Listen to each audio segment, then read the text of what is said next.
Breaking news చూస్తున్నారు. Iran America మధ్య యుద్ధం ముదిరింది. ప్రతీకార దాడి మొదలుపెట్టింది ఇరాన్. జోర్డాన్ పై బాలిస్టిక్ మిజైల్స్ తో విరుచుకుపడింది. బాలిస్టిక్ మిజైల్స్ డ్రోన్లను ప్రయోగించింది ఇరాన్. ఇరాన్ దాడిలో 2 అమెరికా సైనికులు మృతి చెందారు. మరో సైనికుడు గల్లంతా అవ్వడం జరిగింది. మరో 4 అమెరికన్ సైనికులకు తీవ్ర గాయాలయ్యాయి. ఇరాన్ దాడిని ధృవీకరించింది యుఎస్ సెంట్కామ్, అంటే యుఎస్ సెంట్రల్ కమాండ్. ఇప్పటివరకు యుద్ధంలో అమెరికాకు చెందిన 16 మంది సైనికులు మరణించారు. మరో 500 మందికి పైగా సైనికులకు తీవ్ర గాయాలయ్యాయి. Jordan, Kuwait, Iraq, Bahrain, Saudi అరేబియాలోని అమెరికా స్థావరాలను టార్గెట్ చేస్తుంది ఇరాన్ దాడులతో కువైట్లో భారీ నష్టం వాటిల్లినట్టుగా తెలుస్తుంది.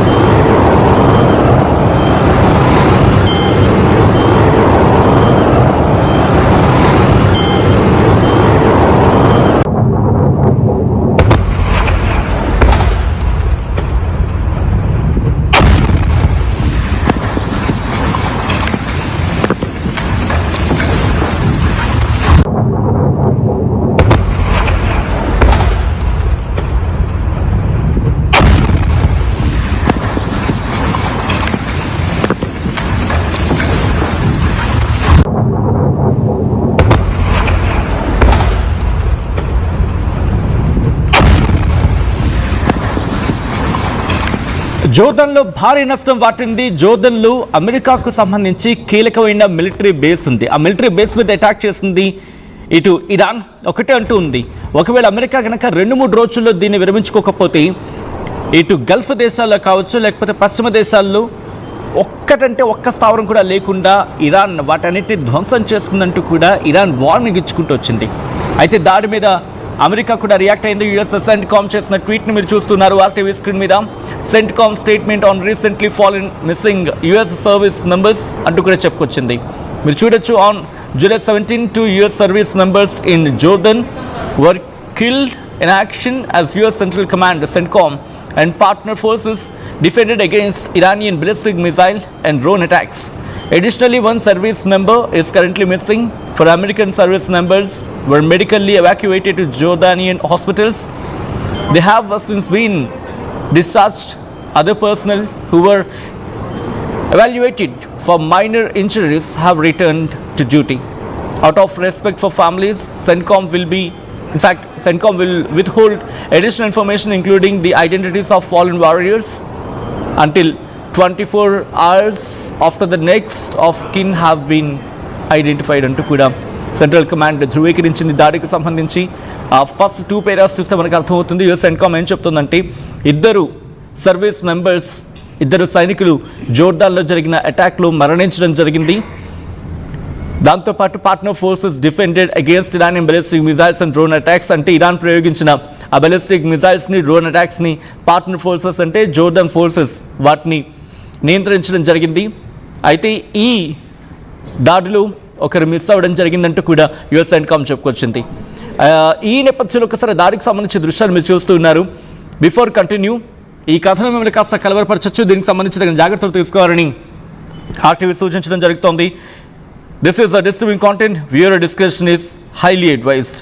అయితే ఇదే అంశం మీద ఇటు Mojtaba Khamenei, Iran supreme leader Mojtaba Khamenei close aide, అంటే చాలా అత్యంత సన్నిహితుడు ఆయనకి, అలాగే senior military adviser Mohsen Rezaei కూడా రియాక్ట్ అయ్యారు. ఆయన ఏమంటూ ఉన్నారంటే కనుక రీసెంట్లీ జరిగిన అటాక్స్ మీద, if United States attacks continued, Iran would shift from deterrence and enter a phase of offensive operations and total destruction within 2 to 3 days.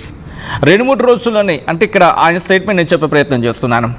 ఇటు Mojtaba Khamenei close aide and senior military adviser Mohsen Rezaei ఏమంటూ ఉన్నారంటే కనుక, ఒకవేళ America కనుక తన దాడుల్ని continue చేస్తే Iran would shift from deterrence and enter a phase, అంటే మేము తనని తాను కాపాడుకోవడం నుంచి మొదలుపెట్టి అఫెన్సివ్ ఆపరేషన్లకు వెళ్తుంది, అంటే పూర్తిగా ఎదురుదాడికి దిగుతుంది, దాంతోపాటు పూర్తిగా ధ్వంసం చేస్తుంది వితిన్ 2 to 3 days అంటూ కూడా ఇది ముస్తాబా ఖమెనై క్లోజ్ ఐడి అలాగే senior military adviser Mohsen Rezaei ఇటు ఆయన ఇచ్చిన స్టేట్మెంట్. ఇది నేనంటున్న మాట కదా, ఆయన ఇచ్చిన స్టేట్మెంట్ అంటే ఇంటర్నేషనల్ మీడియా కోట్ చేసుకుంటూ వచ్చింది.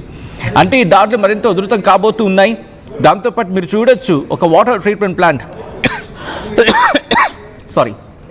ఒక వాటర్ ట్రీట్మెంట్ ప్లాంట్తో పాటు ఆయిల్ ప్లాంట్ కూడా ధ్వంసమైందంటే ఈ ఘటనలో అర్థం చేసుకోవచ్చు the intensity, the gravity of the situation అని చెప్పి. ఆ సిచ్యువేషన్స్ చూడండి, అది బిల్డింగ్ ఒక్కసారిగా పేల్చేస్తాయి.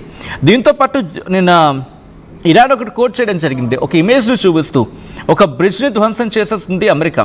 ఆ బ్రిడ్జ్ని చూపిస్తూ ఇదేనా ఇక్కడైనా న్యూక్లియర్ ప్లాంట్ ఉంది, లేకపోతే న్యూక్లియర్ ఎన్రిచ్మెంట్ జరుగుతుంది, ఎన్రిచ్మెంట్ జరుగుతున్న ప్లాన్స్ ఉన్నాయి అని చెప్పి మీరు చెప్తోంది ఇదేనా అంటూ కాస్త వ్యంగ్యాస్త్రాలు సంధించింది నిన్న ఇరాన్. ఇటు మాటల దాడులే కాదు, ఏకంగా ప్రతి దాడులు తీవ్రతరమవుతూ ఉన్నాయి. ఒకవేళ ఇదే కంటిన్యూ అయితే ప్రపంచానికి ఇంకొక ముప్పు పొంచి ఉందా అనే మాటకు మరింత బలం చేకూరేలా ఉంది ప్రస్తుతం అమెరికా దాడి. మీరేమంటూ ఉన్నారు? మీ అభిప్రాయం ఏంటి? మీరేమనుకుంటున్నారు అనేది ఒక్కసారి కమెంట్ చేసే ప్రయత్నం చేయండి. ఎందుకంటే యుఎస్ మీద ఈ స్థాయిలో భారీగా దాడులకు దిగుతామని చెప్పి ఏకంగా ముస్తఫా ఖamenei సన్నిహితుడు, అత్యంత సన్నిహితుడు, సీనియర్ మిలిటరీకి సంబంధించి Iran senior military adviser Mohsen Reza చెబుతున్న మాట. ఇది నేనంటున్న మాట కాదు. జోర్డాన్ దాడి తర్వాత ఒక్కసారిగా పరిస్థితులు మారిపోయాయి. ఎందుకంటే అమెరికా ఊహించలేదు. బట్ బిఫోర్ దట్ ఒకసారి దాడులు మీరే చూడండి, మీరు మాట్లాడే ప్రయత్నం చేయండి. బిఫోర్ కంటిన్యూ ఒకసారి విజువల్స్ చూద్దాం. ఆల్రెడీ విజువల్స్ మీరు చూస్తున్నారు RTV స్క్రీన్ మీద ఎక్స్క్లూసివ్గా. జోర్డాన్లో మిలిటరీ బేస్పై అటాక్కి సంబంధించి నిప్పురవ్వలు చిమ్ముతూ ఉన్నాయి. మిసైల్స్, బెలిస్టిక్ మిసైల్స్, డ్రోన్తో అటాక్కి పాల్పడింది ఇరాన్. ఈ విజువల్స్ మిమ్మల్ని కాస్త కలవరపరచొచ్చు, దృశ్యాలు మిమ్మల్ని కాస్త కలవరపరచొచ్చు, ఈ కథనం కూడా మిమ్మల్ని కాస్త కలవరపరచొచ్చు. దీనికి సంబంధించి తగిన జాగ్రత్తలు తీసుకోవాలని RTV సూచించడం జరుగుతుంది. This is disturbing content, video description highly advice. Visuals మీరు చూస్తున్నారు. ఇటు జోర్డాన్పై ఇరాన్ ప్రతీకార దాడికి దిగింది. జోర్డాన్ అంటే జోర్డాన్ కాదు, ఇన్ఫాక్ట్ జోర్డాన్లో ఉన్న అమెరికా మిలిటరీ బేస్ మీద అటాక్కి దిగింది. అమెరికాకు ఊహించని షాక్ ఇచ్చింది. పొద్దున్నే ఇటువంటి వార్త వినాల్సి ఉంటుందా అని చెప్పి అమెరికానే షాక్ అయ్యేలాగా ఇటు అటాక్కి దిగిందంటే అర్థం చేసుకోవచ్చు. అమెరికా చెప్పుకొచ్చింది జోర్డాన్ ఫోర్సెస్ కూడా అటు వాళ్ళ దేశాన్ని కాపాడుకుంటేనే